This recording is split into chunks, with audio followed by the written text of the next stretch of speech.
আমার মারে দেখছি আজীবন আলহামদুলিল্লাহ। আমার আম্মা, আমাদের বাসায় আমরা 5 ভাই 3 বোন ছিলাম।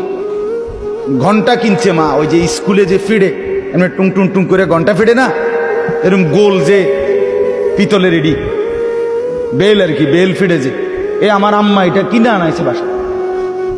আজীবন আমার মা দেখছি আমগো রোমে রোমে গিয়া ফজরের ওয়াক্তে বেল এটা মানে এই ঘন্টা ফিরতেন, বেল ফিরতেন।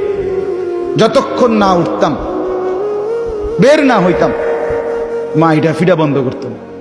কত সময় আমার মনে আছে মারে কইতাম, মা উঠছি তো, এটা ফিডন বন্ধ করেন না। মা কইতেন, না ফুত উঠছি তো, হোতার থেকে কইতা নাই বুঝি, ওড়ো ওড়ো আগে হোতারতে উঠটা দুয়ার খোলো।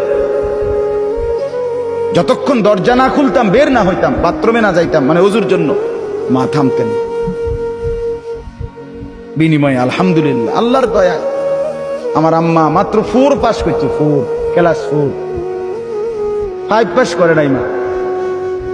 প্রাইমারি স্কুলে ক্লাস 4 পর্যন্ত পড়ছে, এরপরে ক্লাস 5-এ উঠছে। মায় কইছে, কফুত আর কয়দিন পরে তোর নানি কইছে আর স্কুলে যাইও না, তোমার বিয়ে। কির বিয়া, বিয়ে কি তাইতা না তো বুঝছি না, বুঝেন নাই কথাটা। সেই মার ঘরে আলহামদুলিল্লাহ এই 4 পাস করি না, মার ঘরে 5 ছেলে, 5 ছেলেই আলেমে দিন হইছে। আমরা 5 ভাই আলেম, আলহামদুলিল্লাহ আল্লাহর দয়া। মা 1 সেকেন্ডের জন্য দিন শিখাইতে বলেন নাই। এজন্য বলছি বাপ,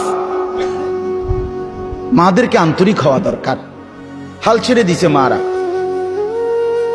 সেই মা কো, হ্যাঁ সুন্দর কথা বলছে, সেই মা কো